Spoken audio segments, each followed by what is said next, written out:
Quem diria que nós chegamos até aqui, hein? Esse aqui é um momento muito especial, não só para mim, mas para todos vocês.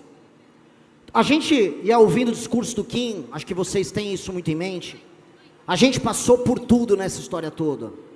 Eu sou hoje candidato à presidência da República, após 12 anos de movimento político, fazendo absolutamente tudo o que eu e os meus amigos acreditamos, comendo pão que o diabo amassou, defendendo o que acreditamos, vendo nós afundar diante de todos os cancelamentos possíveis, diante de todas as destruições de reputações, de todos os nossos amigos, incluindo a minha, diante do fim anunciado de todos nós, diante da derrota cantada por todos os adversários da esquerda e da direita, diante do ódio deles, diante da inveja deles, diante do sonho deles em nos substituir. Não era tudo isso que eles queriam? O destino sempre foi nosso. Nós somos o grupo escolhido. Nós somos nós os escolhidos.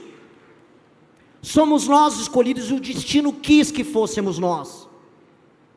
Em 2014, quando nós montamos o Movimento Brasil Livre, o maior e mais importante movimento da história do Brasil, nós não éramos nada além de um grupo de rapazes, num escritório mofado no centro de São Paulo, com um sonho na cabeça, grandes ambições.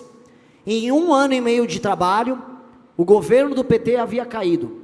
O mesmo PT que derrotou os tucanos, a direita, o centrão, o mesmo PT que era uma máquina eleitoral com a Lula e com a Dilma, caíram diante daquele pequeno escritório.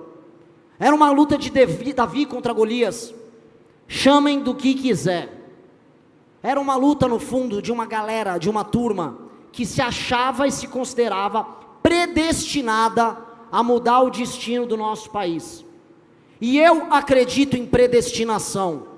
E eu acredito que o destino o tempo todo olhou para nós e nos testou. Nos testou durante o impeachment da Dilma, todas as vezes que a imprensa dizia que havia 10 mil pessoas, quando havia quase 1 milhão. Testou todas as vezes quando faltava dinheiro para organizar a manifestação seguinte, quando éramos zombados, quando pelas primeiras vezes em 2015 e 2016, tínhamos as nossas famílias atacadas. Quando na marcha, a pé até Brasília, a perna doía. Mas a gente não gravava vídeo falando do que doía. A gente gravava vídeo xingando o Centrão, xingando então Aécio Neves, líder da oposição, por ser contra o impeachment. Não éramos os fracos que nos limitaram agora esse ano.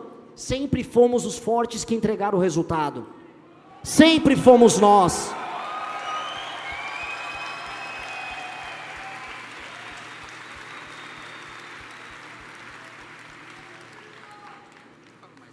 Sempre fomos nós.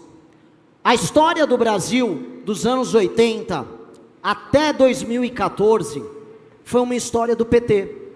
Eles determinaram, através do projeto político deles, e do sonho da geração deles, o destino de muitas gerações. Eu, quando completei 18 anos, em 2002, vi o Lula vencer a presidência da República. Entrei na faculdade em 2003, ano ele que tomou posse. Ou seja, desde que eu me tornei adulto, eu sou governado por PT, ou por um hiato com o Temer, ou por aquela governança patética do senhor Jair Bolsonaro. O destino de todos vocês nos últimos anos foi determinado pelo petismo. E onde erramos? O PT foi uma força tão poderosa,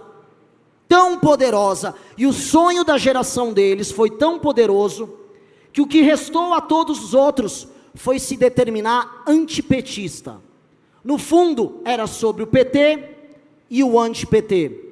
E eles, portanto, se consideraram, em alguma medida, predestinados a tocar o nosso destino. E o que eles fizeram conosco? Nós fomos condenados pelo sonho do PT. Nós fomos condenados e a nossa vida se tornou um pesadelo pelo sonho maldito daquela geração.